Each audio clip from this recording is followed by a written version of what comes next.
8 here in Japan. D1, it's finally time. Yeah, Are you man. ready? I'm excited to be here at the Akihabara UDX building, and there are a lot of great players that are here for this top 8. Let me tell you.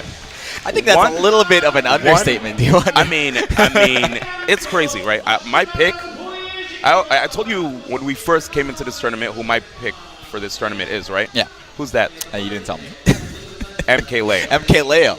I feel like I also shook your hand on that one and said I really like MK Leo here, but let's be real. D1 Japan Power Rankings, we got number 1 and number 2, Ken and Choco here as well to try and take that away from MK Leo.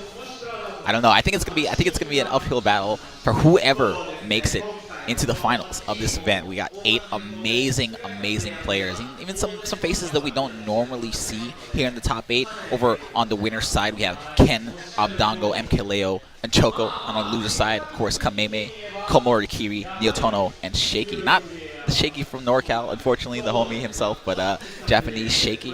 No A, but we're going to call him Shaky. I think that's what we call him.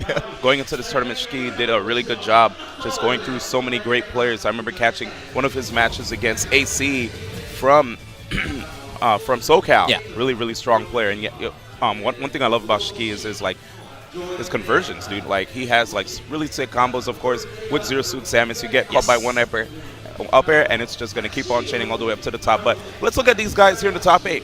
Even before that, looking at these flags, D1, I know we're here in Evo Japan, but really right now it is MK Leo versus Japan. Literally MK Leo versus Japan right here.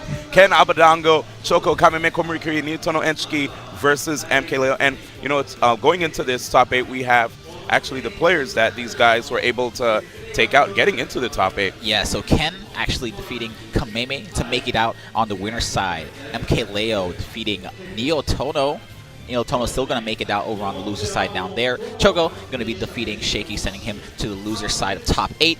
And Abadongo beating Rima. Rima, I believe, was also defeated by Komori over on the losers. Como eliminating him from the tournament. Neotono over on losers, eliminating T and Earth to make it out. T and Earth, man, 2 low-tier, mid-tier warriors. But Neotono will make it out. I know you know a lot about Neotono, man. Old school brawl head. Oh, yeah. It's great to see him here at Evo Japan top 8. 2018, man, that's nuts, dude. Looking at this top 8 too, there's only two Zero Suit Samuses present, 1 Bayonetta in Abadango. If Abadango wasn't a Bayonetta main, there actually wouldn't be any. Yeah, that's true. I feel like we got like half a Bayonetta because, you know, it's very likely we're going to see that Abadango Mewtwo as well. I wouldn't be surprised if he finds a matchup where, you know, he loses with Bayonetta. He always has that Mewtwo in his pocket. We're not going to see him, you know. This is the top 8 of Evo Japan 2018. There's no reason not to, you know, especially when you're in the winner's side, not to try to counterpick if necessary. But yeah, I think the spread is looking really good. I think we're really in for some crazy matches here today, D1. I'm very excited. You said MK Leo is your favorite. I'm also on the side of MK Leo. I will say I'm maybe a little biased, obviously, you know, a little North American bias. But on top of that, I feel like MK Leo is probably the player I've watched maybe the most out of all these 8 players, and I feel safe betting on him. You know, it makes perfect sense because you look at the current rankings for PGR, and with the absence of Zero, Nairo, and Salem, the highest ranking player here is MK Leo at number 4. Yeah, so that's really crazy when you think about it, man. MK Leo's story is so amazing. This young kid from Mexico, you know, had a hard time getting his visa. Was finally able to make it out to his American tournaments. And now he's sitting here in Japan. Can you imagine what his parents are thinking right now? Like wow, we raised an amazing kid here. They're really blessed. Like, we actually have his brother Angel, who's chilling right here. Imagine seeing how far he has come as a player. You know, this guy back then, legit, was just a young kid who was really talented. You know, attended his first Brawl tournament, did really well, didn't even know he won when he took it, and then afterwards just proceeded to just blow right through the competition. Like you said, right, a lot of people were wondering, hey, he doesn't quite have his visa to come out, but I wonder if he had the opportunity to come out, I bet what would happen. What happened, right? Now we have our answer here as he sits in Evo Japan, the first ever Evo Japan's top 8 for Smash 4. This is, I think this is going to be a really crazy day. I'm very excited. But of course, you know, we got to talk about the other players too. Number 1 on the Japanese PR, Ken, Sonic God himself. and we're about to see him face off against the man himself, Abadongo. So what do you think, man? Sonic, Bayonetta. I'll be honest, and I always get blown up for this, but I never thought this was a great matchup for Bayonetta. I don't like this matchup as Bayonetta. I really feel like looking at Bayonetta, the matchup spread isn't that bad across the board. She has an amazing matchup spread. Yeah. Yes, correct. So, you win. Yeah, I was like, hello. Great one of the best characters in the game, obviously. Probably the best. One of the best characters in the game, obviously. It's not up for discussion. We're gonna go straight into the first game. Number 1, Evo Japan Smash 4 Top 8. Let's do it. Yep, this is it. The first of its kind, first set of the day. I'm excited, man. We came a long way with this event too. A lot of great representatives from around the world, but here it is. Ken versus Abadongo right here on Smashville. And now, what are some of the things that make you feel as if Bayonetta doesn't quite have an easy time, DC? So I think this matchup is very momentum-based. It's really going to come down to who is able to get that huge life lead to start off the match. You know, if Sonic gets it, he's going to hold on to it. He's going to run away. And Bayonetta, while she's a very strong character, amazing attacks, frame that up. The one thing that is not 10 out of 10 for her is her ground speed. Oh, that up air not going to do it just yet. So she's going to have a hard time catching Sonic if she loses that life lead, especially if she loses a stock lead. It's going to be very hard. You know, Ken is just going to run away and not going to overextend and put himself in bad situations. One of the scary things about Bayonetta, of course, being the fact that, yep, even though she probably may not quite have the best speed when it comes to, chasing down an opponent like Sonic, Bayonetta does have great tools to be able to mount a comeback against an opponent. Yeah, she's most definitely one of the best comeback characters in the game. So even if she is down to stock, one well-timed up B might be at the end of Ken's stock. And what's blowing my mind right now, hearing that Japanese Bayonetta voice. I love it. You don't get to hear it very often, but Abadongo looking very solid, though. I mean, I'm happy that as time progresses, Bayonetta got cleaner and cleaner. Here it is. That was sick attempt right there by Ken. Let's see if he can possibly set up a situation where there would be a missed tech. Wow, look at this life deficit between these two players. Abadongo sitting pretty right now with 119 damage on Ken. But where is the KO attack, D1? What do you think we're going to see? Right now, actually, the KO attack by Bayonetta? Yeah. Here's the thing right now. I believe Abadongo is just trying to maintain the lead by just putting out safe options. And the moment I say that, we see a pretty committal heel slide. Back air, of course, being a solid option. Bayonetta has forward throw as well. That can KO. Witch twist can lead to combo follow-ups as well. So it's all about seeing what opening that Abadongo can find out of Ken. Right now, Ken doing a pretty good job holding shield most of the time. And if Abadongo could set up a situation where he can remember that Ken will opt for shield. That back with him from that back air above the stage, but right now Ken doing a great job of slowly bringing someone back, not overextending, getting hit by anything. Oh, what is? Oh, okay, just probably that was a misinput possibly. Maybe didn't even think he was gonna be able to follow up after that. 146 on Sonic. This is gonna be a scary situation because all of a sudden he has max rage at this point. It's gonna be very scary if he's able to hit with maybe a back air. Or honestly, that roll scared me. Bayonetta's roll. As good as she is, man, that roll is not one of the best. Oh, Ken's going to get that nair to come out, create some more space. Now he has Bayonetta over 100. I think forward throw will be enough. So that forward throw, yeah, it is a very strong throw. There's certain situations where you might not get the KO, but I like the setup as well. The fact that you saw the back air pressure relentless by Abadongo and knew that Ken probably was expecting a mix-up where there'd be a short hop and an immediate dash grab. Abadongo just went. He overshot the grab, so that was smart on his part. Interesting extension right there by Abadongo. I was expecting maybe the fair witch twist strings. Oh, he's going to try and dive kick back the stage. Ken is going to read that, smell it out, closed out that stock with a back air. Going to get some extra damage with an up air as well. There it is, and there's a witch twist we were talking about. Comes out very fast. Fastest option right there. 4-frame start, man. Huge hitbox. I know you were talking about this yesterday on the jump off. So good. So good. Absolutely one of the best attacks in the game. Nice interception right there. Abadongo making sure to get that witch twist to send Ken out. Intercepting right there with the back air, pushing him out as far as possible. Understands that Ken will be able to keep coming back, so he's going to get as much as he can before Ken is finally able to drift back. Yeah, I don't know if you noticed, he actually two-frame Ken twice in a row. That's why Ken was able to get his jump back. But this is going to be enough. Yes, it is. Abadongo will take game number 1 over Ken. Yeah, man. It's always scary when you get caught by that. Which twist after burner kick, which twist after burner kick, up air combo. It's pretty potent. It's like that go-to B&B right there to just like end the round. And there it is, Ken, down 1 game. It is the classic, my friend. And of course, you know, yeah, I feel really bad. We were talking about how Ken and Choco number 1, number 2 on the Japanese PR, but we got Abadongo sitting right here, number 3 on the Japanese PR, and I think he's gunning for that number 1 spot, it seems, you know, as he takes game number 1. A player who's been going through so many different mains in his Smash 4 career, finally putting his chips on Bayonetta here in the top 8 of EVO Japan 2018. You know what the funny thing is, though? He's found success with almost all the characters he's picked up. So, absolutely. That really goes to show how how adaptable he is as a player. That's so true. Like, when he had a Pac-Man, his Pac-Man was actually fire. Yep. His Mewtwo put North America on notice. Yeah, his Meta Knight even blowing up all the Rosalina players in his path. Oh, man. And the poor Peach planes, too. Yeah. So game number 2 is going to be Town and City. This is the counter pick. And Abadongo, again, doing a good job of just catching these defensive rolls by Ken. So, of course, this stage is going to have a slightly smaller ceiling. It does transform into Final Destination.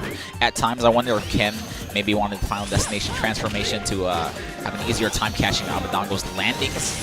I like what we saw there from Abadongo. Went for the triple jab, waited to see if Ken would probably try to jump out of there. A lot of Bayonetta mains try to go for the triple jab, wait for the jump escape, and then see if they could chain a combo from there.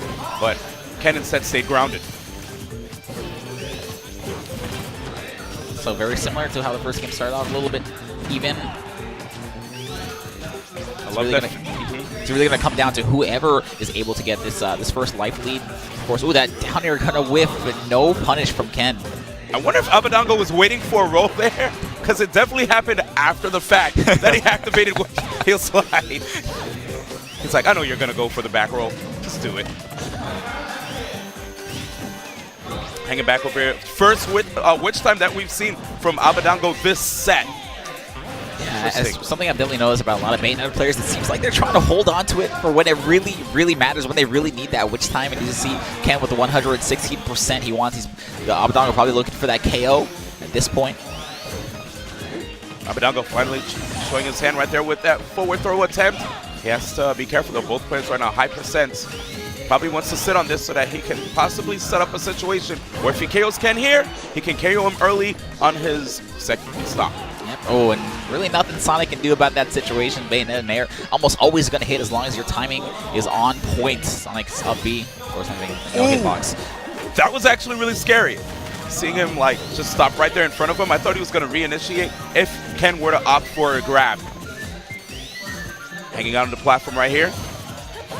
Okay, smart stuff right there by Ken. Sniping him with that back air right underneath the neutral air. Great timing, great spacing from Ken. Now we got a final stock situation. Of course, all these matches are going to be 2 out of 3 aside from grand finals, so this could possibly be Ken's last stock of the winner's side of this bracket. Right now, Abadongo just trying to put out those safe hitboxes like we said before. But Ken waited right there for the pullback on the nair. So smart. Got that grab. Yeah, small correction. Winners finals, losers finals, and grand finals will be 3 out of 5. And there's one thing that DC was talking about, Sonic's dash speed right there. You notice, while he was in full dash, every time Abadongo tried to pull back on an air, he caught him. But right there, Abadongo unable to actually continue his combo. Very, very scary situation happening. Abadongo above Sonic's head, trying to space out those nairs. Maybe a little extra damage from the bullet arts. Yes, right. Those nairs can be quite tough for people to deal with, but Ken has shown us that if he can predict when you're going to jump, he will sneak in that back air. We've seen him do it time and time again, and right there, he's threatening with it with that short hop attempt. Yeah, Ken just waiting out the clock here, waiting for that final destination transformation so Abadongo doesn't have those platforms to kind of camp him on. It's a very, very frustrating situation to be in. Finally gets that grab, sneaks in a grab right there.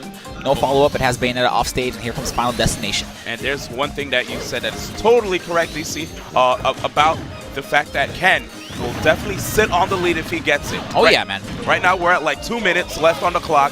And if Ken were to actually get the lead, which he does a little bit now, but he wants to get more percentage, he will try to attempt to run out the clock. Not saying that that's what he usually goes for. Yeah. Well, listen, having the lead, all you need, man, he's just going to go for safe options here. Not going to overextend, not going to go for dash grabs, anything too crazy. We're going to see a lot of spin dashes coming out from Ken. whiffs that back air, will get up attacked by Bayonetta. Yeah, that setup right there by Ken is so slick. He'll get you with that spring jump, and then when you get knocked down, if you tech in place, he will get that back air. He loves to tech chase with that back air while he lands from the air. That was a regrab, but no punish from Ken. Like I said, he's just going to play it safe. He has a very small life lead. Abdango realizing that too, so he's just trying to get these neutral airs. Oh my god, what a clean forward smash, D1. That was actually an insane attempt by Ken. I thought we were going to see possibly another back air right there connect in Ken's face, but instead he saw the target, smash. man. He went for it, man. Yeah, so that was smart. crazy. That move is scary, man. I'm very happy that Ken pulled the trigger on that move, showing that Abadango can't just freely go into the air like that. He's going to have to make sure to mix it up a bit more. Abadango's defense was looking so tight, but that one small opening, Ken found it and punched his way through, as we see a game number 3 here on Lilat Cruise. Somewhere out there, MVD smiling. Oh, yeah, he's actually here in Japan. ESAM and MVD did come out to this event, along with numerous other NorCal players, but we only have 7 Japanese representatives left with MK Leo. But going back to this, here it is, Game 3 between Abadango and Komori Kiri. I want to see right here what's going to happen. Of course, as far as the guns are concerned, that does help Bayonetta have an easier time dealing with people that want to crouch underneath. It's going to get some little extra damage when the stage tilts. Yes. To make her, instead of her neutral B going at an angle, it's going to go straight and very hard for some characters to deal with. Well, he's going to have to watch out. Of course, using those special moves so much with Bayonetta in the air will lead to him having landing line, giving Ken a lot of free damage. Oh, Ken has the life lead. You see what he's doing, man. Yeah. He's like, I don't even need to approach here. Yeah, and it's a very smart strategy to sit on, to rely upon, rather. You tell your opponent that basically I don't have to take any unnecessary risks. You're the one that's losing. Come through, make a mistake so I can punish. Oh, we're gonna run right that down till small extra damage from Abadango. I think could have gotten a little bit more, but just again hanging on the right side of the stage. Abadango making sure to get all that damage through those guns. But Ken, I mean, Sonic's damage output is so good. oh yeah, and you can just see the difference in play. Once Ken loses that life lead, you see a lot more spin dashes coming out, and but Abadango, Bayonetta staying true to form. One witch twist will lead to the end of his stock. That combo is so solid, man. And I remember back then when I saw those Vine combos from all the Japanese players, yeah. They were like, hey, check this out. Witch twist after burning kick, witch twist after burning kick up air. Everybody's like, I don't know if that's true. It was on a computer. And then look at the tournament scene now, dude. In the defense, though, a lot of times when you see those, those combos on Twitter and Vine, those are on CPUs that don't necessarily Rest work. in peace, Vine, man. Yeah, rest in peace, Vine, for sure. In the case, Ken on what could possibly be his final stock of the winner's side. Abadango doing a great job of not oversetting, just getting some free damage here. Okay, Ken hanging back again. 43% with all this rage that Abadango has. It's actually in a pretty good position to take out Ken quite early. Whoa, I like the interception. And there's the jump that I was telling you about, DC. But Ken jumped back as opposed to straight up. Love Bad that. spot here. Crouching right underneath the aggressive back air from Ken, and here it is, neutral air. Oh, going for the down air. I was thinking of the same exact thing what right a there. man. I was like, honestly, if he gets that down air spike, he's going to be in such a good position. Ken right there showing no fear. Spring jump with his back to the opponent, getting the back air to push Abadango away from the edge. Yeah, that's the second time we saw him come back to stage with an aggressive option. The first time he got punished. The second time, though, hitting his mark. Still has Abadango 139, not able to shave off this first stock just yet.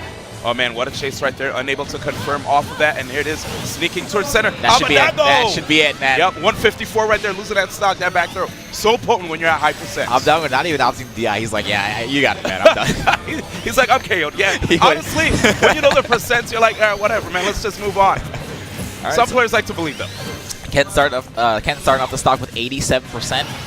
This is not completely impossible for him, but it's going to be very, very hard to bring this back, especially the way Abadango is playing very tight defense, only a few openings.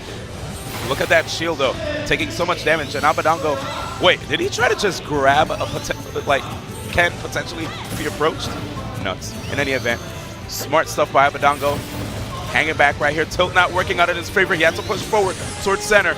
And you can tell he really wants this, man. Being super high. This is playing a lot like Salem, very similar to Salem's play. So across the stage, that back air will do it, though. Clean back air to close out game number 3. Abadango will take it 2-1 over the best Japanese player, Ken. That was an actually really, really accurate back air.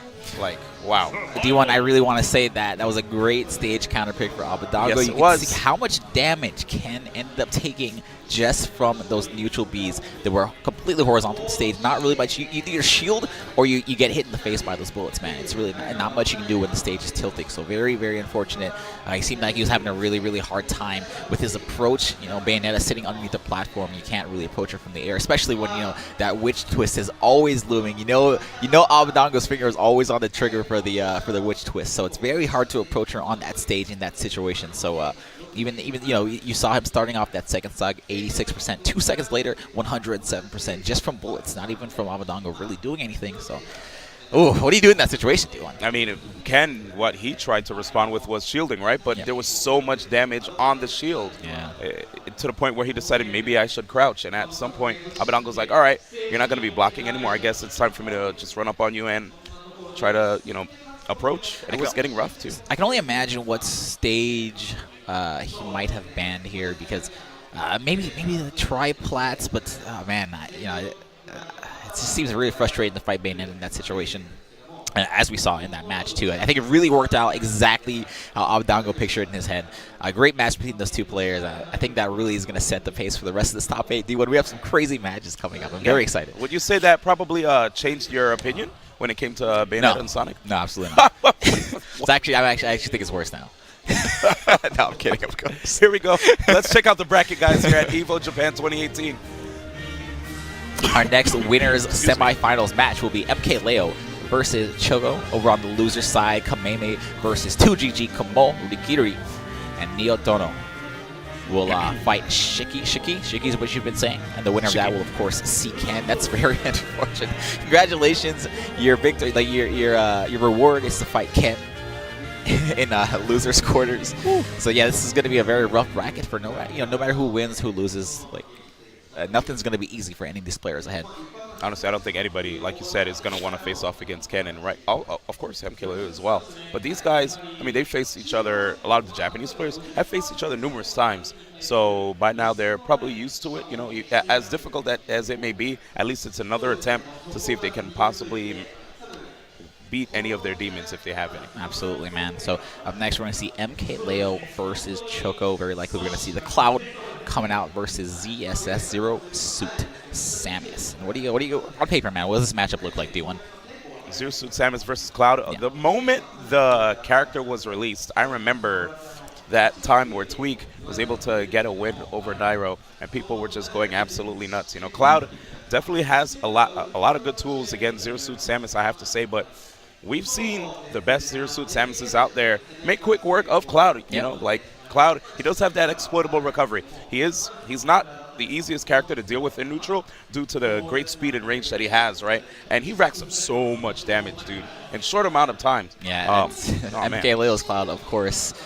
You know, I'm sure he's no stranger to those offstage situations where Cloud can lose his stock at 0%.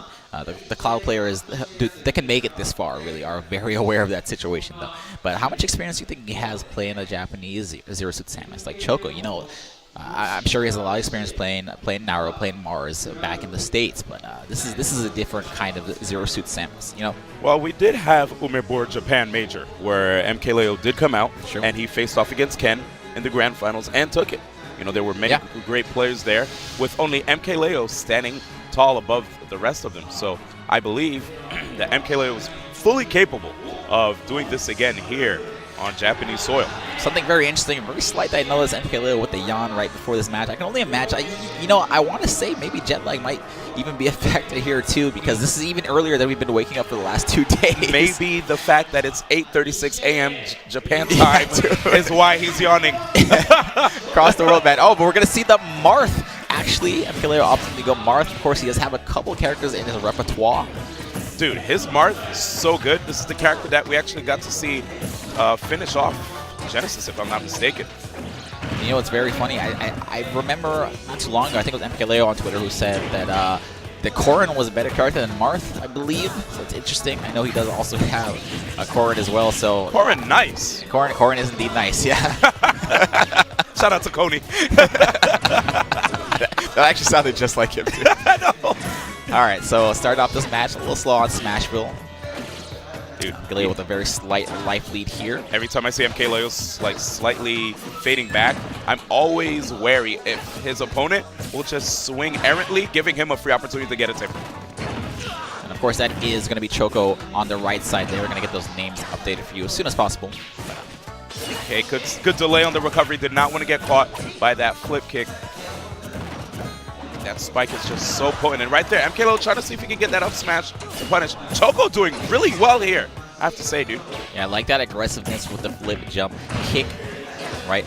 As MKLeo trying to recover. Never let him get the free recovery, man.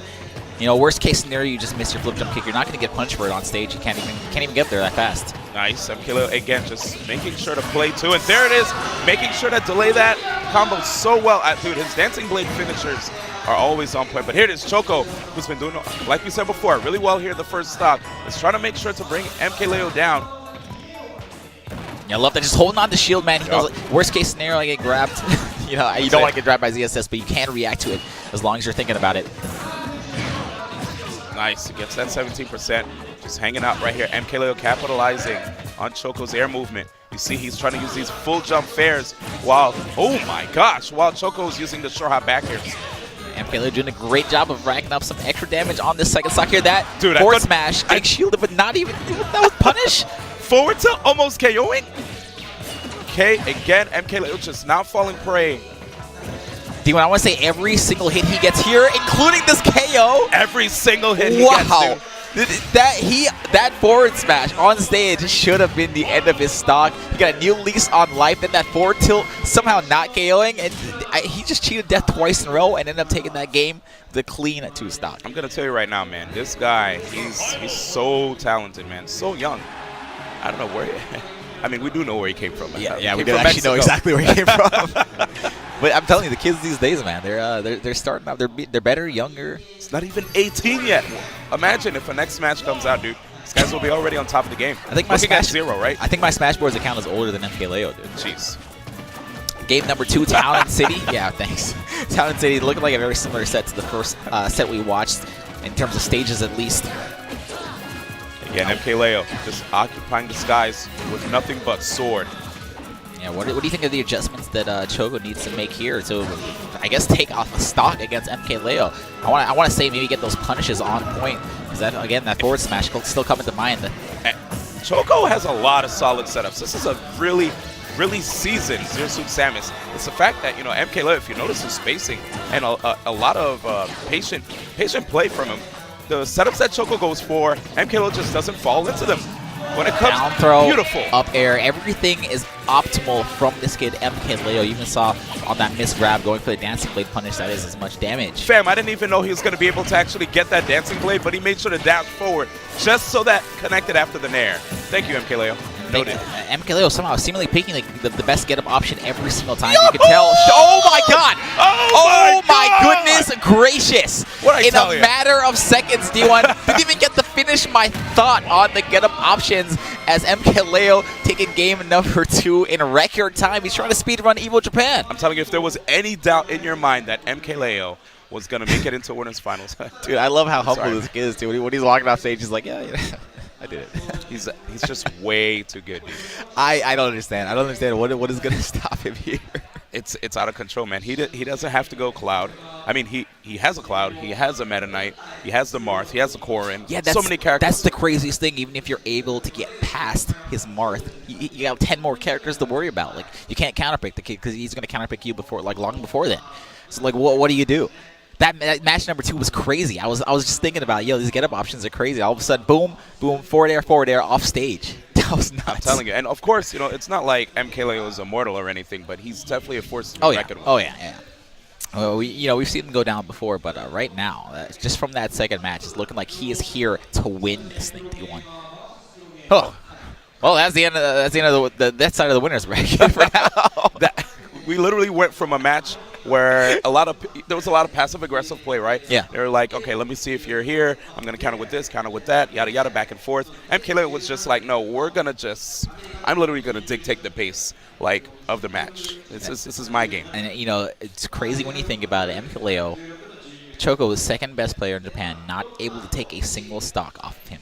What? Yeah, dude. That's nuts. It's that hard, man. Yeah, that really goes to show the level, the caliber of play here at EVO Japan.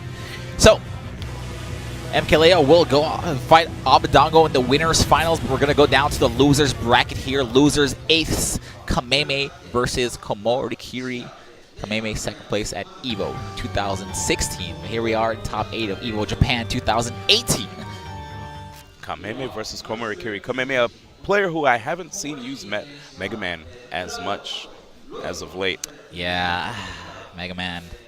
I still love watching the character. I think it's a great. I think it's a cool character. Very cool design. I like how you did not say great. He's great in my heart. You know, that's in my heart too. I love Mega Man. I mean, we've seen Kameme push this character to new heights, but yet, you know, it's hard out here, man. A lot of these characters just make it feel as if you have to overcompensate, you know, for the character's flaws. So that's why sometimes players just have to choose a higher tier character. Yeah, things have definitely changed in the Smash 4 front, including Komori Kiri, now playing that Cloud, but he always does have that Sonic in his pocket, just in case. You never know what might happen, man. But I think we're going to start off with seeing his Cloud here. Oh. Sponsored, of course, by 2GG. Shout out to 2GG. Always putting in work for the Smash 4 scene. Champ, you are the champ. PN. Champion, yeah. Thanks. Champion. That's what I meant. Champ. Yeah. Mm-hmm. Yeah. Anyway, Komori Kiri. Komori Kiri versus Kameme. Now, Kameme has a solid Sheik, by the way, DC. Uh-huh. I was actually thinking we would see the Sheik here in this It's matchup. looking like we're going to see. Wait. Probably not. Oh, all right. I'm going to go back to that Mega Man. Wait. He was hovering over. He was hovering over Yoshi, man. I was like, wait, hold on a sec. Things are getting kind of crazy here at EVO Japan. Roll. Wait a second. D1, are we in the right place here? We are 100% in the right place. Let me talk to you. At the 2GG Championship, after that was over, there was an after get together where all the players and all the staff, they decided to hang out, play Smash, talk about the event, and interestingly enough, Komori Kiri, after the party was over, was playing Roy and doing combos on Bayonetta for hours on Was he end. hanging out with Mr. R again? No. God, no. Come on, Mr. R. It was by himself. It was by himself? Like, everybody else was He asleep. willingly made the decision to play Roy? I think Roy's a cool character. I think he can do a lot of cool stuff.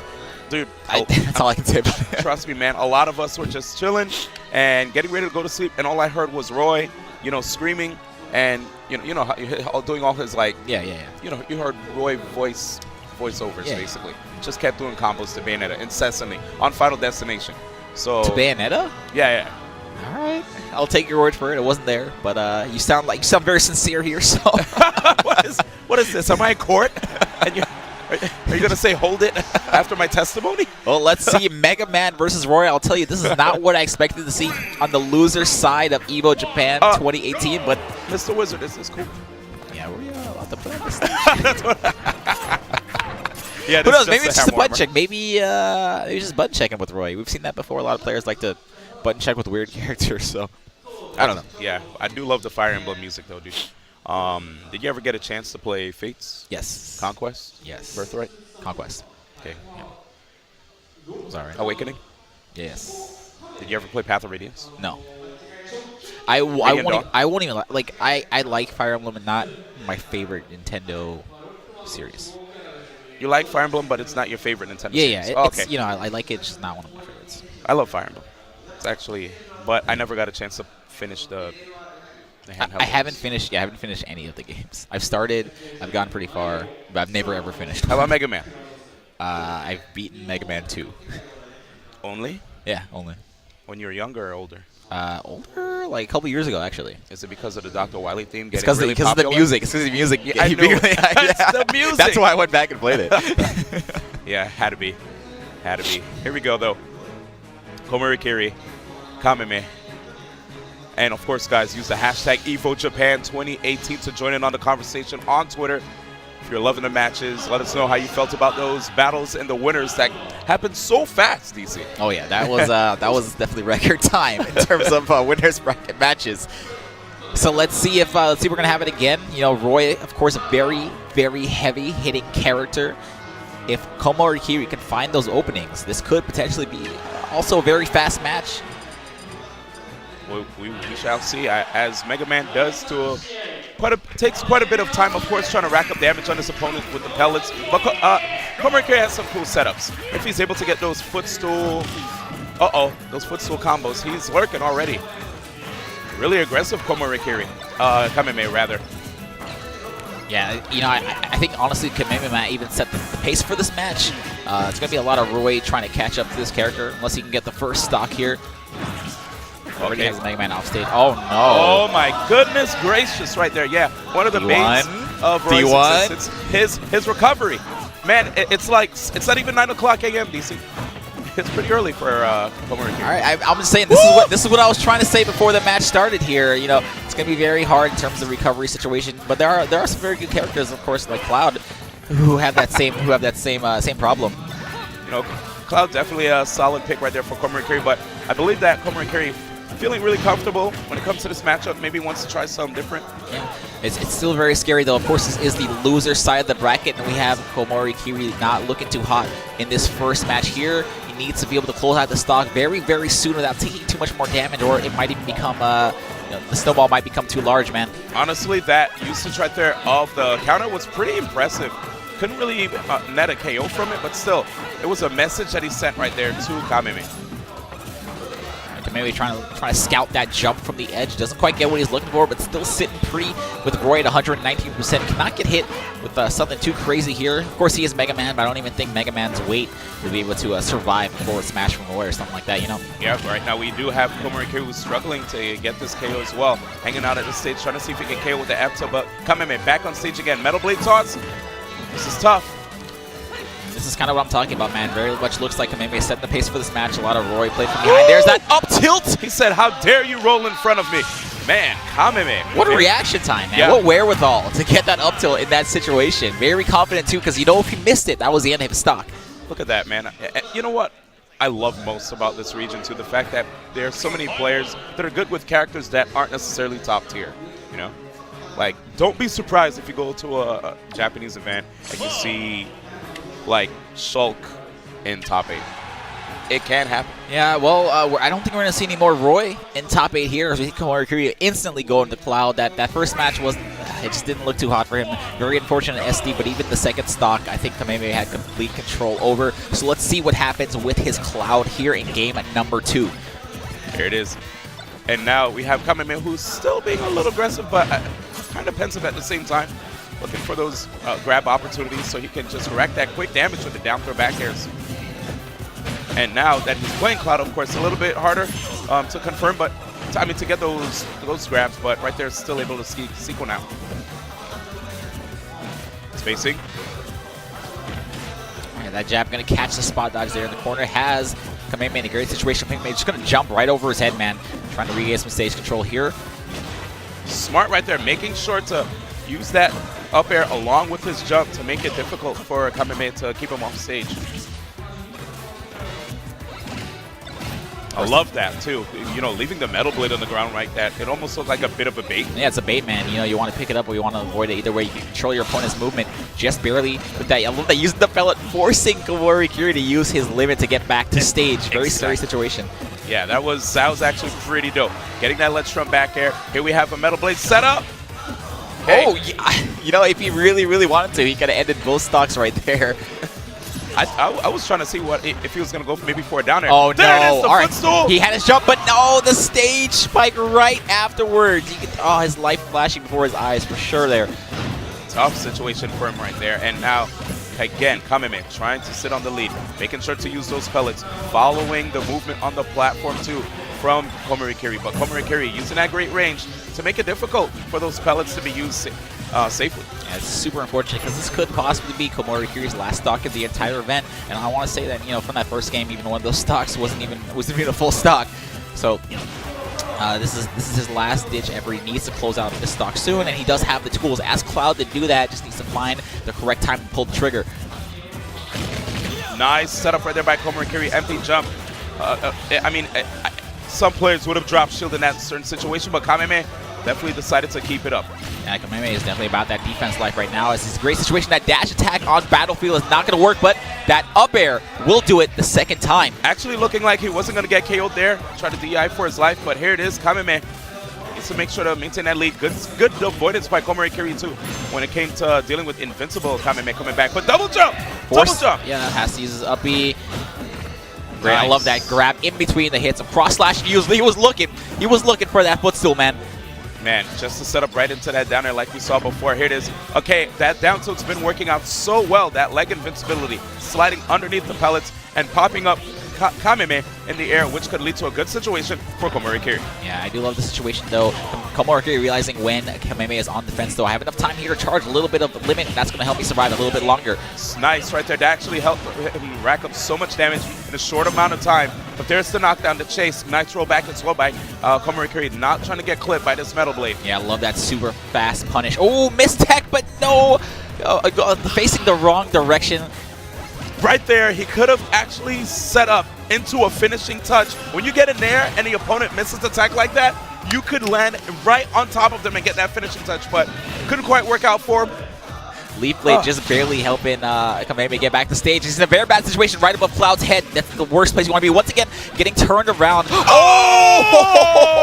But he's not going to do it. He's going to survive from that forward smash across the stage. Battlefield definitely going to come in clutch for him right there, but this was Komori Kiri's counter pick.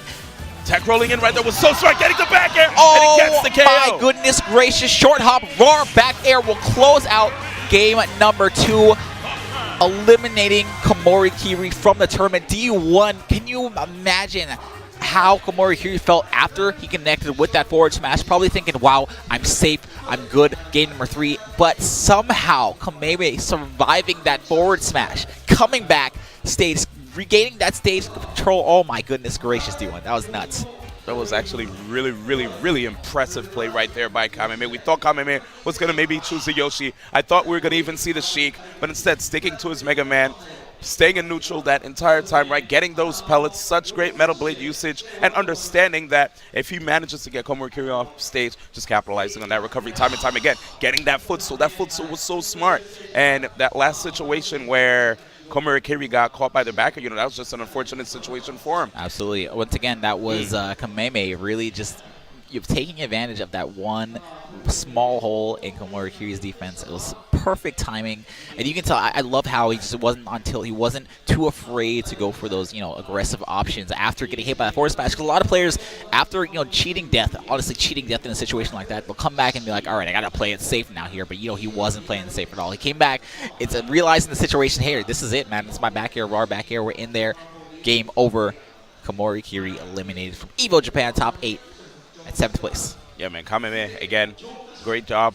Thank you for sticking with Mega Man, as we're all big fans of his Mega Man, and I want to see it rise to the top here. Of course, he's in the losers bracket, like you said, here in the finals, so it's a bit of it's a little tough for the fans of his Mega Man because they know one mistake and he's out of there. Yeah, and honestly, he did make that one mistake, man. I think it was the Leaf Shield that actually might have made Komori Kiri maybe miss input and get that kind of errant forward smash on stage, because it's not usually see something like that. You don't see that a lot. Cloud's forward smash, 19 frame startup. That's not an attack to throw out in neutral, especially when you're at KO%. But in any case, he was able to get that, and then Kameme was like, wow, I really made a mistake here, but still able to come back. That was a great match. Number 2. I'm sorry, I'm dying over that. No, it's totally fine, man. Of course, we have one more first round finals match here today. Neotono versus Shiki.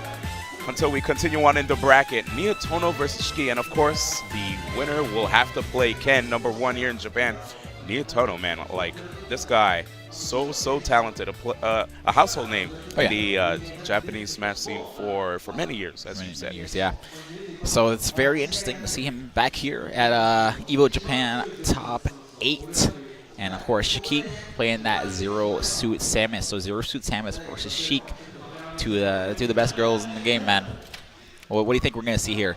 Honestly, Neotono, whenever I see him play, I usually have more faith in Neotono doing well here. I feel like we might see the Diddy Kong. I mean, he's been warming up his Diddy Kong this weekend. But Shiki's Zero Suit Samus, though, I mean, this guy, he's been eking out some really good wins. And Zero Suit Samus is definitely one of those players that you cannot sleep on, man. Like, just able to make a lot of great comebacks, a lot of great conversions off of her grab. And not only that, like even the neutral air, such a safe tool in neutral.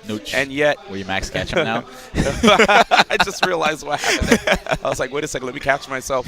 But that neutral air, dude, chaining into the flip jump, kick spike, right? Yeah. It's like so scary to deal with, and you could get that at like what 30s, 40s. You just like nair someone near like center, and I've even seen the Zero Suit Samus mains where they would nair and then nair again, and then go into that flip jump kick spike. So it's very interesting. You mentioned Neotona's Diddy Kong. We might even see, or very likely we'll see. It's crazy. You know, it's very hard to talk about characters for certain people in this game because a lot of people played many characters in this game. You know, Anti ever sitting up on stream, it's very hard to say what character he's going to play because he plays a lot of characters, man. It's great. I think this is a great game to counterpick. And at this point, there's so many characters, there's so many matchups to remember. Even just counterpicking your opponents to something they're not familiar with might even help you out. But let's see what they're going to do here. I think we will indeed see the Diddy Kong. Yes, we're in that 4 Ranai tag.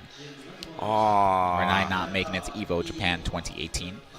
Yeah, definitely a favorite among many. This villager shocked the world. Yeah. People are like, this character is all right. And Ranai was like, I mean, my villager, though, he nice.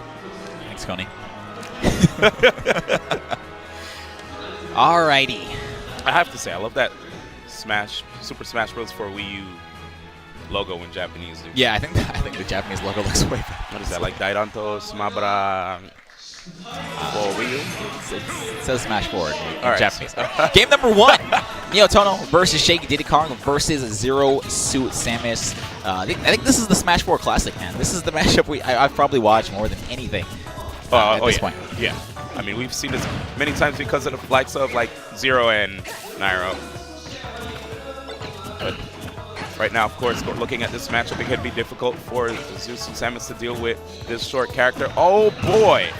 Okay, so Neotono was not trying to set up into a spike. I've been watching so many MVD matches that I was expecting to see that. But here it is. Just trying to keep it safe right here, Neotono. Yeah, I'm glad you mentioned that because both these players, even though we've seen these characters many times, both these players have different play styles than what we're probably used to seeing. I'll be honest, man. Neotono, Diddy Kong don't get to see it very often, so I'm very. Oh, I guess he got the pratfall he was looking for, the slip off the platform, but no follow up afterwards. Yep, a nair fall off would have been really solid right there, but Neotono still maintaining the lead, nominal amount of percent too. Yeah, he thought he was out of range of that stun whip, but right in his face. Hang it back right here. Oh, I love it, catching him off guard. Using that flip jump, of course, knowing that there's a hitbox or a grab to deal with. It's very hard, it's very hard to react when he has like a small empty jump right in your face into instant monkey flip kick. Like, what are you gonna do? You can't react to that. You're gonna get grabbed. You drop shield, you're gonna get kicked. So. And I love what Neotono did right there. He tried to make it look like he was pursuing Zero Suit Samus just so he could find that opening. But there it is, that opening with the down smash, getting that KO confirmation with the forward smash. Great job by Shiki taking the first one. All right, Neotono going to come right back with that banana some up smash. Doesn't have any rage though, so that's not going to KO, but the second one will. DC, did you hear the first one when it connected? It actually followed the It did. That was such perfect timing. I'll take your word for it. I'll check the tapes, man. Sir Toasty, help. Hold on to that edge a little bit too long. Neotono going to get some free damage from that down tilt. I like that. Not even trying to overcommit there on the platform. Of course, this is one of the things that makes it really tough being a Diddy Kong main when you're off stage. I like that delay on the nair there. Tried to see if he can well-time the tech chase. Still missed it, though. Accidentally throwing the banana off stage. Probably looking to have it on stage still. I think ZSS with the banana. Obviously, every character gets better with a banana, but... Good catch right there. Not going to be able to get a grab. Looked like he tried to actually catch the aerial movement. And look at the mobility coming out from both these characters. That grab going to whiff. Grab attempt going to whiff, but no punish coming out from Neotono. Not able to get there fast enough. Good usage of that air dodge and that flip jump, but tech chase read. Sick. Banana behind him to cover. That was so smart. Good trap right there, but couldn't really convert off of it. Yeah, having that banana on stage really helps you cover multiple get-up options as long as you can react fast enough. Up air. Oh, down air attempt. Doesn't quite get it. I like it. I like it. Showing that he has a lot of tricks up his sleeve. Forward throw attempt. No. I love it. Good stuff right there by Neotono. Taking the first stock with that. Second stock, rather, and the first game. Yep, absolutely, with man. The up throw. The classic up throw, up air. Thought there was going to be a delay right there, too, which is why I was really shocked. You saw him going for that down air before, too. That was crazy. So when I saw the down air, a lot of times whenever you see a Diddy Kong go for that, they're trying to read an air dodge so that they could slam the opponent into the ground, tech chase him with the down tilt into the up smash finisher. But instead, Newtono said, let's just cut to the chase here. You're in the right percentage range. I'm going to get you with this up air. DI as hard as you can because you're still going to get KO'd anyway.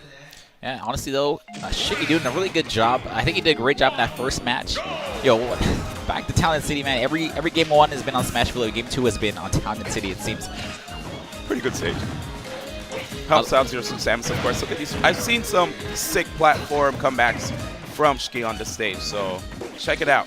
Yeah, like I was going to say, Shiggy did a really great job in the first game. Just wasn't able to clutch out the win. So, honestly, I think having the stage on his side with the kind of weird grab right there, probably a misinput. Maybe looking for a pivot grab or something. But in midair, getting the grab from the side B. Sick. Nice grab. There's that pivot grab he's looking for. Boost kick Shouldn't be able to KO. Be enough yet. Gets the down air punish. I like it. And the fact that he was able to even get the up air afterwards for extra damage. Pretty solid. Nintendo still keeping it going. Banana, yep. Able to get a lot of breathing room after that back air. Oh, once again, looking for that air dodge, down air, or read. He got the air dodge, but a little bit too early, pulling the trigger on that down air. Back air will set him off stage, giving Shiki a little bit of stage control. Yeah, I actually like the fact that Shiki didn't, try to give up the opening too early. He saw that Nintendo tried to go for that down air before, so mixing up the air dodge timing helps out so much. Back air? Back air, there it is, man. You've seen that so many times. Kind of Nairosi, falling there to maybe up air, falling there to back air. Shiki showing that he's not out of this just yet. Works out very well against his opponents. Here it is. Opportunity to get... Oh, that's a bad situation here, but the DI worked out really well. Yeah, that was very smart. DIing the down tilt as far away as possible to not get followed up from a forward air. Exactly. No early jump, no side B either. Put the banana in front of him so that he can at least have a safe area to land. Smart by Nintendo. And not much you can do. Oh, that's going to be stock, man. Oh, down tilt, back air, clean stock. Only 19% starting off this stock here. I actually really like that confirmation that he went for, too. It threw me off. You saw the DI from Shiki. So consistent with just the angles down tilt. So Nintendo had to mix it up. Oh, and 2 whiff grabs in a row. Not the biggest possible punish, but still got to be careful with those grabs, man. We see Shiki going for a lot of them. He's looking like he's about 50% on them. Oh, double nair. Yep. That's what I was talking about. Oh, he got it. He got exactly what he's looking for, the air dodge. Wasn't able to follow up. Oh, but will this do it? No. Holding down. Great DI. Making sure to stay alive. Oh, bad spot for Nintendo. Could have gotten caught with the banana. And now this is where things get scary. All right, has him off stage. Yeah, man. It's a scary situation because now the grabs get riskier the higher the percentages go.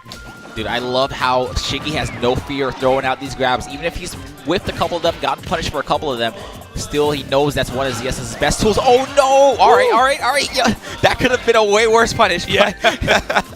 Nice down there. Wasn't really able to get a tech chase, but at least Nintendo was able to get the damage. Very smart. I love that forward. Very hard for Zero Suit Samus to deal with. Has great range. Comes out relatively quick, too. Uh-oh. And that's what he was looking for. The first time he pulled the trigger, the second time it will finally work. Shiki will take us to game number 3. Whoa, and right now Shiki taking off that headset right now. I wonder if he's trying to communicate with his opponent or just trying to make sure. Yeah, probably. You're going to have to communicate with your opponent when it comes to Smash, right? Announcing the bans and stuff like that. So where do you think we're going to see Neotono take us to in game number 3? I think that was that was such a great adjustment from Shiki. And again, like I said, he has really had no fear. You whiff a couple grabs and you get punished. I think a lot of players would say, well, I can't grab anymore. But, he knows ZSS, that's one of her best tools. I got to keep doing it because it's going to help me out. Final destination. Final destination, okay. Take away the platforms from Zero Suit Samus. Allow you to control the ground pretty well. But let's see. I mean, we might see something else from Neotono. Maybe Shiki wouldn't allow Final Destination to be a thing. Maybe Shiki took it off the board. Maybe Lilat Cruz is the pick. Smart. Oh, wow. Okay. The scoop. Yeah, you don't want to deal with Zero Suit Samus on a tri-platform layout. Battlefield, Dreamland, that's just asking for trouble, dude. Yeah, so I love that double back air into the banana. Just perfect placement of that banana is going to extend the combo a little bit. Look at the damage already, 66% in the first 20 seconds of this match. Seeing the way Shiki is relying on a lot of grabs. I love the way Ninteno's spacing around him, giving himself free damage. Yeah, I think Neotonos definitely realized the grabs are coming out in droves, so I gotta always be wary, always be cognizant that this grab might be coming out. Oh, Yo! and he's not gonna make it back. You know, the tilt was even in his favor there. The tilt was definitely down towards him, so you can't even say that was Lilac, man. I wonder if he just didn't realize he didn't have a jump, or maybe he just upbeat thinking he would have reached. All right, so very scary situation. Yeah. This could possibly be, again, Shiki's last stock of the loser side. Definitely his last stock in the set. And look at the DI right there from Neotono. No double up airs. Again, he knows. He Dude, sees it. He smelled that grab, that spot dodge from a mile away. You got to know the grab's coming, and the tether grab coming, the spot dodge from that far away from your opponent. And there it is again. Neotono trying to DI away. Good stuff. Not giving it up right there to Shiki. Shiki in a very tough spot. Yeah, I want to say Neotono might want to wait until he lands from that boosting to get a stronger punish, but then again, he is in a full stock ahead of Shiki, so it might not even matter. Yeah, he's actually really comfortable the way he's playing. Intercepting Shiki everywhere he goes. Waiting even for that spot dodge too. Dude, he's in his head. Yeah, this is starting to get out of his hands, man. He needs to get a KO from a boost kick. Oh, he's going to get DI out of that boost kick, and that was really Shiki's probably last hope. He needs to get something here. 119 is already past the point where the ZSS might be able to come back, but 119, man. I mean, that's where if he's able to get the KO on Neotono, that's when things actually look like it may work out for Shiki. But the down tilt right there, hitting that platform, giving that back air up to Neotono so he can take that set. I guess that'll be it, man.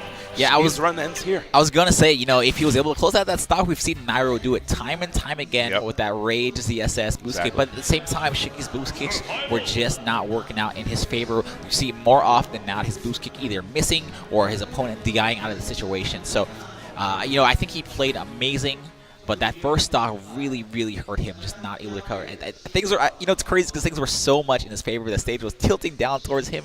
He just barely was not able to make it, even with the Smash 4 Magnet hands. That's super unfortunate, man. Honestly, the way Neotono was playing, it looked like, especially in the second game, that confidence was through the roof, right? Yeah, absolutely. He was able to cut off a lot of Shiki's jumps, call out a lot of attacks before they came out and hit Shiki instead. I want to say he was calling out a lot of those grabs before they came out, man. You saw him spot dodging from a mile away. No, you're in that ZSS grab range. I know you're going to do it, so here we go. I'm just going to...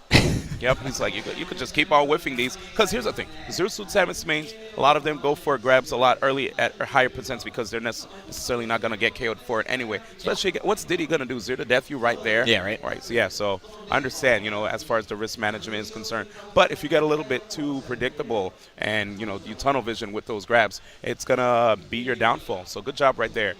Yeah, that was a very fun match. Again, I think we've had some great matches here in top 8. We have a lot more great matches coming at you guys right now. Let's take a look at the bracket one more time. Again, winners finals is going to be Abadongo versus MK Leo. But we got some losers quarters down there. Choco versus Kameme and Ken versus Neotono. Looks like Choco and Kameme are stepping up to the stage right now. So what do you think we're going to see? Definitely seeing a Zero Suit Samus, but what do you think we're going to see out of Kameme? Zero Suit Samus versus... I mean, if she comes out, I wouldn't even be mad. I wouldn't be mad either. I wouldn't be mad. I wouldn't be mad either. Yeah. I think the Sheik would be amazing. But so far, I mean, I said that Kameme was going to go Sheik for the first set that we saw him here on the EVO Japan 2018 stage. Yeah. But this wasn't the case, so maybe he'll shock the world again here. Maybe he's, you know, maybe renewed interest. He just wants to play Mega Man again. He's back. This is it. All Mega Man. Top 8. And you did mention that Choco's rank again. Number 2 Japan here. Power rankings, yeah. Yep, the Japan Power Rankings. Such a strong player, and this is a player who, you know, definitely busy, has a lot of work-related things on his plate, and yet, you know, he still is able to actually come out to these events and hold a number 2 spot here in Japan. What's up? I didn't see Mega Man. I didn't see Sheik. What did you see? I see another character, man. Are you thinking Cloud? I'm thinking it might be the man with the biggest sword in the game. Cloudy Skies. Cloudy Skies, man. So Cloud versus Zero Suit Samus. This is very interesting. Very, very interesting because it was MK Leo who opted for Marth instead of Cloud when he played against Choco. So, I mean, there's probably a reason why he went for the Marth instead of Cloud. So, it's interesting to see Kameme choose the Cloud here. I mean, I like Cloud. I think Cloud is a pretty solid choice, right? We've Cloud's always a solid choice. Yeah. He's definitely a top-tier character. Great character to make it difficult for Zero Suit Samus to approach. safely. Up airs, spaced up airs are a really tough thing to deal with, especially at lower percents. When you get that one up air, you can chain it 3 times. And, you know, a lot of times you see these players, they'll do like the backflip with Cloud, approaching their opponent, getting that spaced hit of the up air so that they're just outside of the grab range of the opponent. But Zero Suit Samus does have range on her grab. All right, let's see what we got in store for this game at number 1. First match of losers quarterfinals. Choco. You don't want to start off. You don't want to start off that way. You don't want to start off stage like that. Especially not as loud, man. Yeah, that's a very bad situation. He's able to run it back, man. Only taking 11%, so things are not as bad as they started off. Yeah, man. I would just say again, ladies and gentlemen, if you guys are watching from NA, it is quite early for these players, but props to them for making it out on time. Props to us for making it out. Dude, I'm tired. No, but these matches are definitely getting me hyped. Oh, where are you going? Oh, homeboy right there. Don't you dare. Not. Oh, I like the setup right there, but didn't quite work out. Sigueme putting those up airs to the sky, almost has full limit here, and that's when the game changes. Yeah, being very, very aggressive here, really not letting ZSS get anything started. Has a very slight life lead. Ooh, I love that short hop. Dare and the no recovery. Holding that shield as well. Destroying the projectile. Wait. Very lucky rolling past that down smash. You know, it's that down smash has a huge hitbox too, so it's very easy to get caught as you're rolling by. Yeah, that's actually really fortunate right there for Sigueme, whose shield is getting quite low. And, dude, relentless nair pressure right here. Cutting off Sigueme as he's trying to cut back on stage. They're going to up B right past the edge, land on stage, and not get punished. Oh my gosh, down air on stage again will go unpunished. Yo, Choco has some setups. No. Choco has some setups. You know what killed him? Maybe really try to get aggressive with that back air. He thought he had an opening, but just barely missed. And unfortunately, having to miss time his up B, getting paralyzed, and then spiked by Choco. So the onus is on Sigueme here to find a way to close out the stock without taking too much more damage. 89 is actually not too bad for ZSS, especially when Cloud has no limit. Absolutely, but here it is. Choco rather. It's ridiculous. No KO. Nairo? This is Choco. Remember in 3DS, who was the household Zero Suit Samus name? Well, Sigueme doesn't remember as he sends Choco flying to that blast zone. 78% to start this stock D1. Yeah, that boy calligraphy, nice. Spending way too much time with Coney. Choco will close out that game at number 1 with a clean back air. Yeah, definitely in Choco's favor that match, especially after that first stock. Really seemed like Sigueme was having a hard time finding that KO. Eventually was able to get it, but it was too little too late. Choco cleans up that last stock and takes game at number 1. And I don't think we're going to see a switch up right there. Yeah, Sigueme actually sticking with the Cloud. Again, this is the lower bracket. Choco sent to lose his bracket from by MK Leo, which was actually a ridiculously fast match, especially knowing how great Choco is as a player. But here it is. Choco right now trying to fight his way back out of the lower bracket, but first he has to make sure to get the second game here on Sigueme, who opting not for Mega Man, but again Cloud here in the second game. How do you feel about this Cloud pick, these? Yeah, well, I want to say that characters like ZSS and characters like Sheik are probably part of the reason why we don't see the Mega Man as much as we used to. Yeah. So I do like this. He obviously has a reason why he's playing the Cloud, and the Cloud is, of all the characters you can counter pick with, Cloud is a great choice. So even after the first game. The first game wasn't too bad for him. I think Choco definitely took the lead there after the first stock. Yeah. So as long as he can keep it tight and not get hit by too many, overextending off stage has really got him lost him his first stock. So as long as he doesn't put himself in that situation again, I think he can do better this game number 2. I feel that. All right, well, trade situation right there with the dash attack. It's good. Patience not challenging Choco whenever he's facing, knowing that that jab is one frame. But there it is, the cross slash getting that KO. Delicious. You have to be careful short hopping around Cloud when he has that limit. 17% coming out from that cross slash. So it's looking like a much better game here for Sigueme. Definitely feeling the Cloud a little bit better after the first game. Has no limit off stage go. Using his jump very early, but that forward tilt going to send him back towards the stage. Very, very lucky.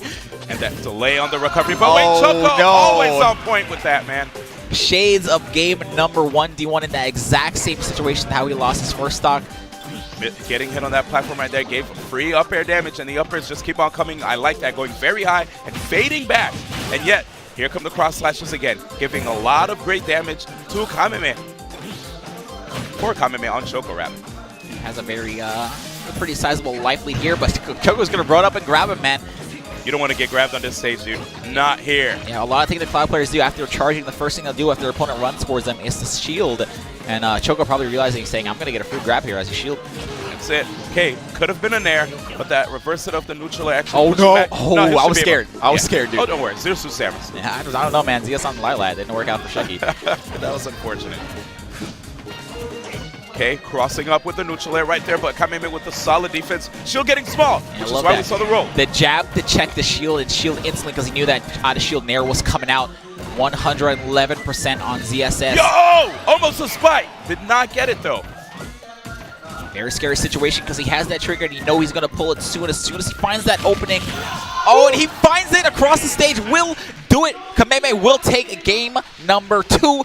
No Mega Man necessary. Yes, there we go into game 3 situation, man. I have to say, looking at that game, it really looked like Choco, even though he was losing in terms of percentages, I still felt like Choco was going to be able to take it out.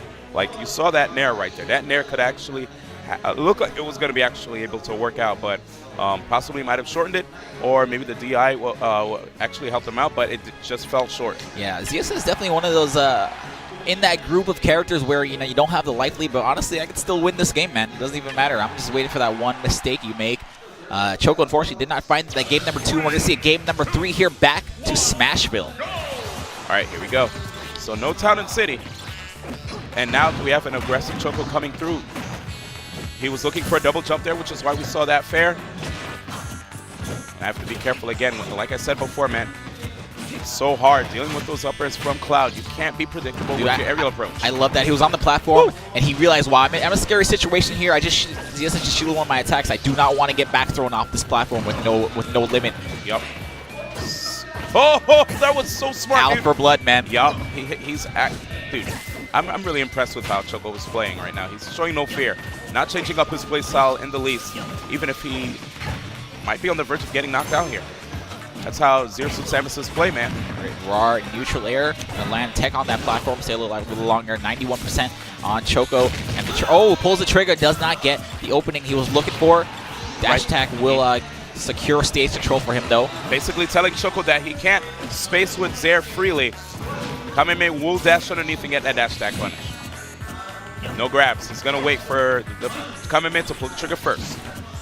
Lots of patience coming out from both these players, realizing we're no limit.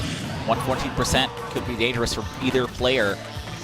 Pulling back, trying to hold down the ground, but there it is, the back air. Not enough. Flip jump, keeping him alive. Dash attack.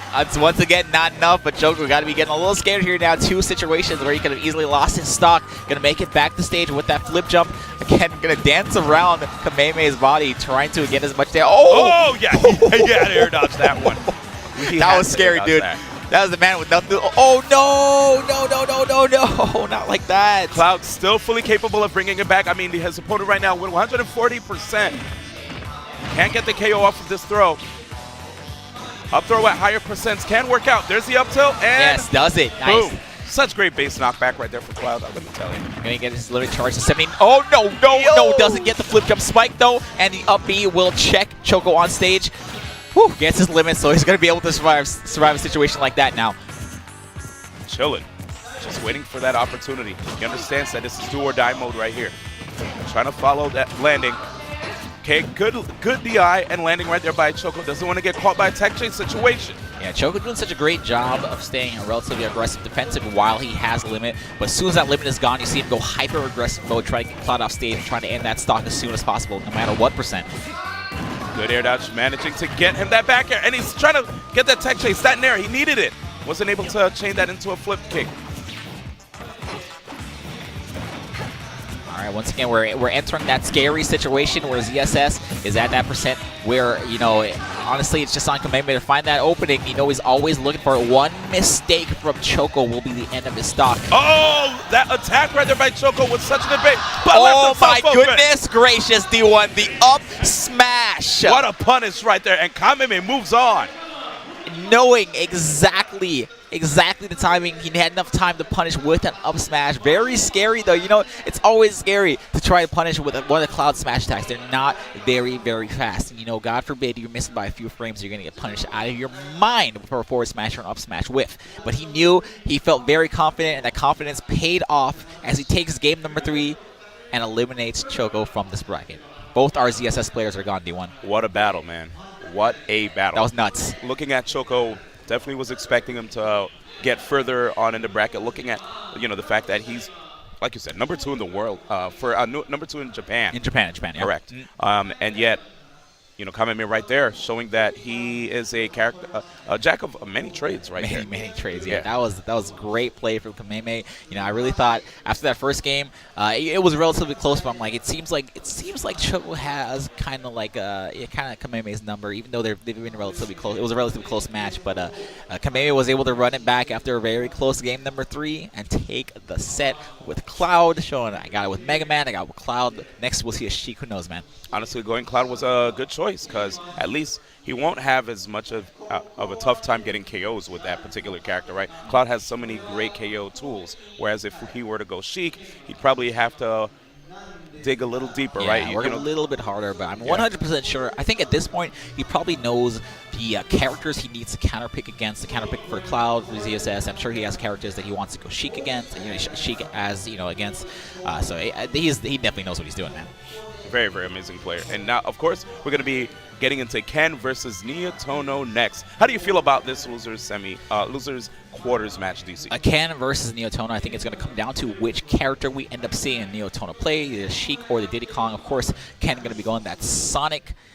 Ken, #1 player in Japan, sent to losers. This is going to be very scary for Neotono because I'm 100% sure Ken, of course, making a lot of appearances in the U.S., has a ton of experience with both the characters Neotono can play. You know, he's played the Zeros, he's played the Nairos, he has the experience. So, very, very strong player, of course. Very experienced player at that. He's well seasoned in the art of Smash 4, been around for a while. Neotono, of course. Having like 3 strong characters under his belt. I've seen his Fox, I've seen his Diddy, I've seen his Sheik as well. Probably has other characters that we probably might. That we don't even know about, you know? Right? It's that good. Oh, doing his stretches too, man. He's getting really ready for this match. It's early, man. Let me tell you right now, guys. 9:24 a.m. actually, JST. Yeah, these guys are bright and early. Yesterday, when I was riding the JR line, one of the trains to get to the Ikebukuro venue, I saw all these young school kids, dude. Like, it was like earlier, was it 7 a.m.? Somewhere around 7 a.m. I was like, wow, man. Then again, that's what the time that kids go to school in the US too, right? Yeah. That's when they go to school, dude. So, man, I know it's been a while for us, but they still go to school in the morning. Turns out. It's been a while. How old are we? Dude, I don't even know anymore. All right. Game, losers quarters, second match of losers quarters. It looks like Neotono going to be going with that Sheik. Should be very interesting. I think Sheik may fall prey to the same problem that I kind of say the Bayonetta does, where if Sonic gets that lead, even though Sheik is a much faster character, still going to have a hard time landing that accurate KO attack on Sonic when necessary. You know, Sheik, a lot of people like to say she really has a problem getting those KOs at high percents. Now imagine a high percent character that you can't even catch. Yeah. What are you going to do, man? Well, I think what I would do is I would meditate first before going into my match. And that's exactly what he's doing, man. I respect it. Yo, my man is serious. Yeah, this is it, man. This is losers quarter, so losing here means you're eliminated from the bracket. Neotono's had a great run so far, so obviously he knows he's playing against the best player in Japan, does not want to get eliminated here. Here it is. Ken, of course, like we said, #1 in Japan. Very scary Sonic main. Pick for many to actually get into the grand finals for this tournament. You know, as far as winning the tournament, it's another story. You know, it's any man's game here. Absolutely, man. There's a lot of killers still left in the bracket. Let's see what happens. First match on Town and City. Losers quarter, second match. Let's go. All right, here we go. Going with the Sheik now. Neotono, I love the spacing that we see from him immediately with that backer just dropping off of that platform, showing that he wants to intercept Sonic at all costs. He doesn't want to get too committal right here. Just respects Ken a bunch. You know, he doesn't want to be errant in any way. Yo, but he should come back. Oh wow, that very scary. After he hit the top of the, the bottom of the stage, I'm like, I don't know, even Sheik, I don't know if she can come back from here, but it's just always scary. You know, the moment that his head bumped on the bottom of the stage, I bet he probably panicked for a little second, but collected himself and realized, all right, I could come back. Yeah, have great recovery. Very few characters want to touch the bottom of the stage and come back. 86% though on Neotono already. Ken doing a great job staying aggressive and keeping Neotono off stage. That's my ear. Saying too much right now. All right, so here it is. Not going to get grabbed, of course. Ooh, down air working out really well. You know, a lot of times I notice players go for that sometimes. Sometimes it hurts. Yeah, man, ZSS players and Sheik players just throw it out sometimes. And back throw, will it be enough? Nope. No, not quite. Even on Town City, where the horizontal blast zones are the closest to the edges of the stages.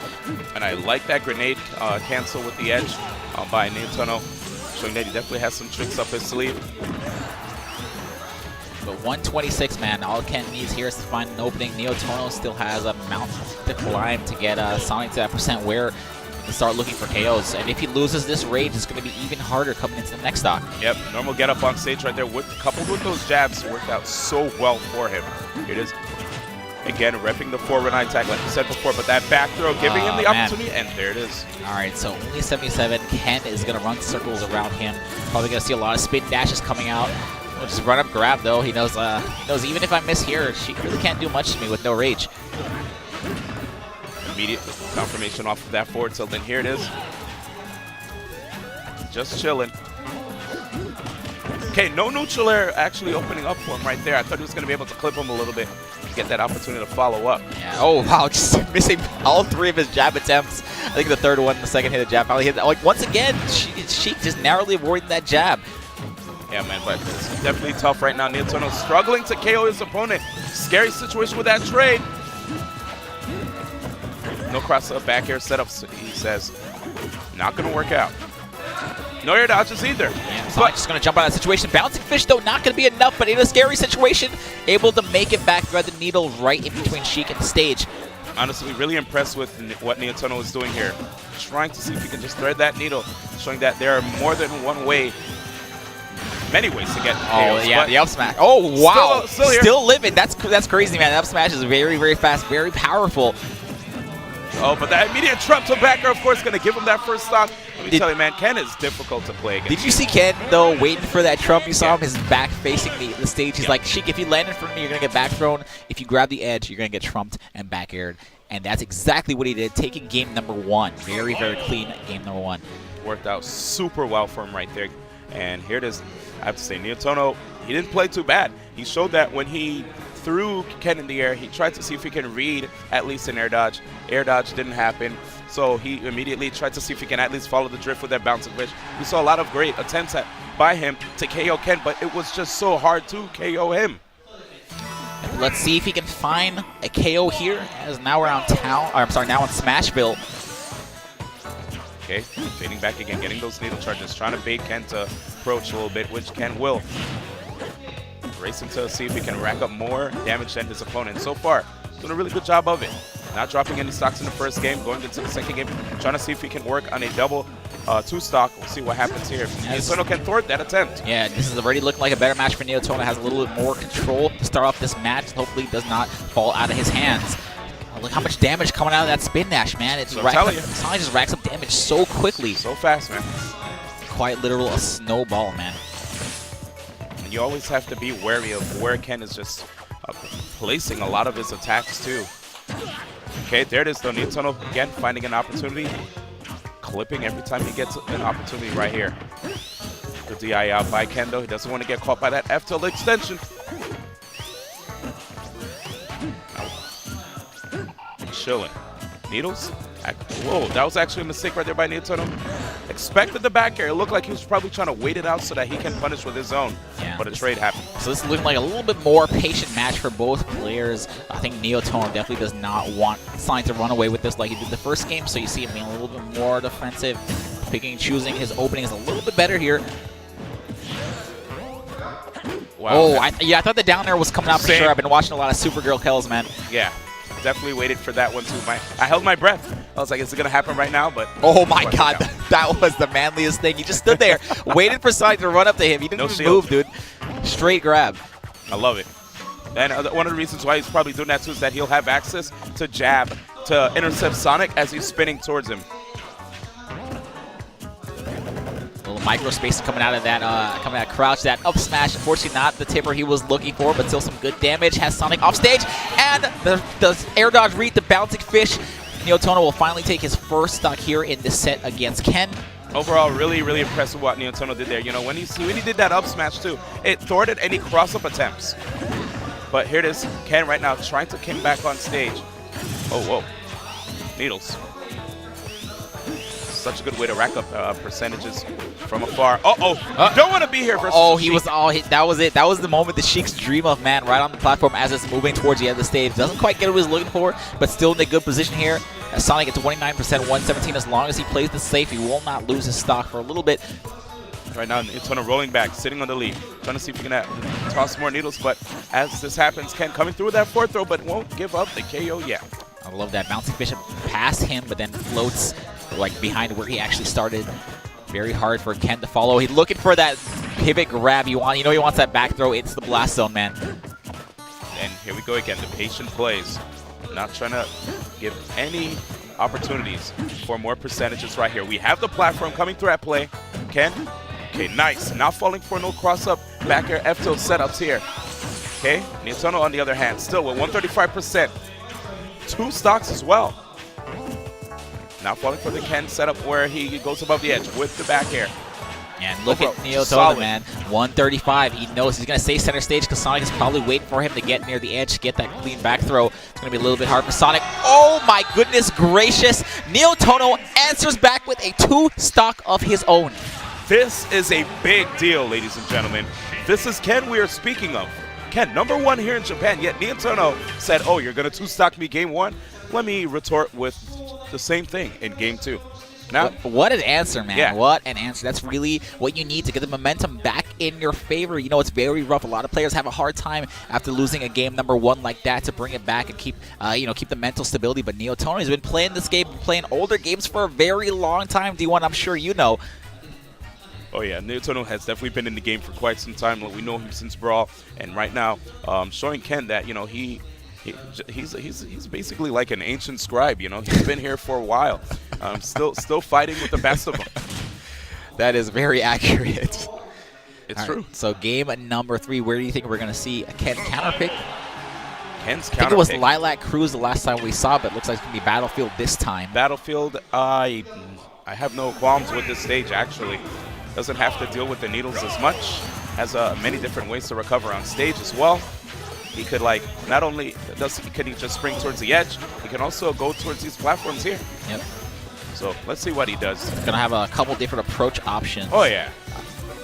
And it allows him to stay alive a bit longer. You know what's scary? Very Top platform versus Ken. Oh, yeah, that's true. Yeah, you don't want to be caught up there. I think what you mentioned, though, surviving a little bit longer, Sheik already having a hard time finding his KOs in certain situations, so Battlefield is going to make that even worse for her, but, that's not really what happened with Neotono last game. Yeah. I mean, I've seen some really sick Sonic players, hang out on the top platform if they have Rage and they're behind. And then if the opponent decides to approach them, oh, man. You get caught. You could get KO'd early. Starting off very even so far. It's really, again, the pace of this match is going to be set by who can take the initial life lead, initial stock. If Sonic gets it, it's going to be very hard for Sheik to run it back. If Sheik gets it, you know Neotono just from last game is going to play very safe, very defensive, and very patient, and not let Ken find that opening. Nice by Ken right there, making sure to not get caught by any jabs, which is why you saw that run of spot dodge right there. Okay, that's punishable for sure. Yeah, I don't know if you know, it's just from last game and this game as well. It seemed like Neotono getting hit with a lot less of these spin dashes, being more cognizant of Ken moving around the stage at that speed. Yep, using the needles from a distance whenever he sees the side B, and he could go for jabs up close. Yeah, doing a great job keeping a distance from Sonic. Always has those needles, but when he's up close, getting very aggressive. That up air not going to do it. Yeah, he's actually playing really good here in this matchup. Forcing Ken to go in the air to avoid his anti-spin dash setup. So there's another up smash. Yeah, no missing KO yet. the tipper that, again, he was looking for, but in a good position. Wow, you see him going super deep for that Sonic KO, man. He wants this KO so bad. Oh, oh my gosh. Thought we were going to see a shield drop possibly, but didn't quite work out. Dude, these spin dashes are just not hitting their mark, man. Neotono doing such a great job of avoiding them in this match. Needles again. Sonic 147. All he needs is to find that opening. Needs to be careful near the edge, though, because you know Sonic always looking for that throw. And right there, Ken looking for KO opportunities, trying to see if he could possibly get that forward smash. Not working out for him, though. Hanging on this platform. Got to watch out. Wait, who are they? I don't even know what the, go the chants are so weird in this game, dude. Go Sonic. Go Sonic. Ah, okay. Sorry, man. My ears are good. 150 now for Ken. This is so crazy, Neotono. Oh! You know, even though he can't find this KO, he's doing a great job of holding on to stage control. Okay, there it is, fading right through the stage. At first, I thought he possibly grabbed it, but that's the upper that he needed. Clean up air. This is game number 3. Ken 1 stock away from getting eliminated from this tournament by Neotono, but Ken is not out of this just yet. You see him getting very aggressive with that down smash as soon as he came back from the Angel platform. Again, just like we said before, right, Ken? Big deal here in the Japanese scene. Not saying that Neotono isn't, but definitely a solid pick. But here it is, Ken striking back with the forward smash. Dude, that was gutsy forward smash, because honestly, Neotono had not even hit the ground yet. And I have to say, right there, smart setup by Ken. He put the spring right underneath the Angel platform to make sure that Neotono would have to avoid it so the invincibility would run out. Yep. Great setup right there. Classic Sonic setup. So much damage in a short amount of time. There it is, putting the needles out. Probably baiting out a jump. Neotono, though, still on the chase. Yeah, crazy. I don't want to see Neotono get too aggressive because he's been doing a really good job in these last 2 matches, creating space between himself and Sonic and using those needles to force Sonic to, have some weird approaches. Once again, though, still avoiding this match. Look at it, creating space, like I said, man. He literally was just trying to create space, but put himself in a weird spot. Oh, the rolls are coming out, man. Yo, are we back to brawl, dude? Right, literally rolling in front of Ken. Why is he doing this? Giving him possibly a free opportunity? Baits? We have to see. Yeah, it's a scramble, man. Sometimes when you want to create some space, you start rolling, you realize you rolled the wrong way, you want to roll the opposite direction. Just the rolls keep coming out, man. Hanging out again, probably trying to get more charges. Here it is, Ken. Oh, tough spot. Percents are getting very close here. Dash attack. Solid choice. And has Ken off stage exactly where he wants him. He's going to get a little extra damage, but that's very scary stuff right here. That neutral air does a really good job of clipping. No down tilts right there into any up smash. That's a really tough thing to deal with at the edge. Needles, good damage, 94. Seeing a little bit more aggressiveness coming out from Neotono. I really hope that doesn't come back to bite him, but oh, I thought we were going to see a trade situation into the bouncing fish. Showed how Nair going to cover that get up option. Once again, we have Sonic on the edge. Ken going to get that grab, a B. Yep, great jump out of that situation, resetting it, and now Neotono has to get on the ground. Try to get a little bit more needles to help him out in this matchup again. Setting up, putting his opponent on stage. Bouncing fish! All right. Roll past the forward smash. Can we talk about the time, though? Less than a minute on the clock. Neotono has to maintain this lead. The jabs are coming out, missing both times, missing their mark. Once again, Neotono again trying to create some space, always having that mid-stage, because you know Sonic always looking for that back throw near the edge of the stage. Do you see how he's trying to milk the clock with those pummels? Just waiting, taking his time? Yep, 33 seconds remaining. Neotono with a huge life lead here. Ken is either going to have to find the KO. Oh, and right there, actually showing his hand a little too early. You know, he could still bring it back. Oh, he can still bring it back. He's jumping out of that situation. Yeah, jumping out of that situation. Scary situation, though, on a platform above Sonic. Not where you want to be. Oh, second hit of forward smash. Not going to do, but it's going to waste some time on the clock. 10 seconds remaining. Almost. D1, what is Ken's answer here? I think Neotono might have to run away very soon. There's the chase. 4. Here's the chase again. Neotono is trying to get out of there. Smash. No, it's not going to hit his mark. Neotono will eliminate Ken. It was a timeout, eliminating Sonic with a timeout. Amazing play. Amazing play right there by Neotono. So solid the entire time. Just like DC said before, you saw the fact that he created a lot of space, baited Ken. He wanted Ken to keep coming to him. He understands that Ken has such great defense. If he forces Ken to have to make the first play, he could just keep countering him. He has the jabs. He had the dash attacks to counter any bad side Bs. And also, we saw the needles from afar telling Ken, hey, Ken, get in the air if you don't want to deal with this. And that's when we saw the up smashes come out. That's when we saw the uppers come out. Absolutely, man. We saw Ken starting to get desperate in that last 30 seconds. The up smashes. He says, you know what? Oh, God, I need to get this KO here. No more dealing. I can't be running after you. Can't be doing spin dashes. I need to do my strongest attacks here to either close out this match or put you in a terrible, terrible situation. Was not able to hit his mark. Neotono doing a great job creating space, but still, you know, he wasn't just running away. He was milking that clock, like you said. The grab, the pummels were coming out. Every second counts here in that last 5 seconds. You saw him floating across in that buffalo, man. You know, he was gone, dude. He's like, I'm not touching the stage for the next 5 seconds. You know, as Sheik, I can do that. So great, great play. Ken will be eliminated from this tournament at 5th place. So nimble, so wow. quick, man. Look at that.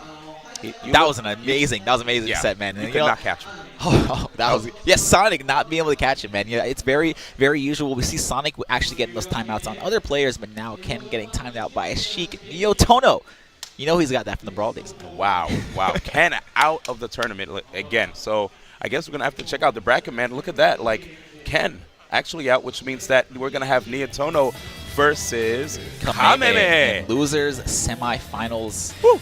Top 4 here at Evo Japan 2018. Again, this is the first one, the inception of Evo Japan here in the great land of Nihon. Yeah, I think this is a great showing for the first Evo Japan. I couldn't have asked for better matches here in this top 8. I think they're only going to get better. Of course. Like you said, Kameme versus Neo.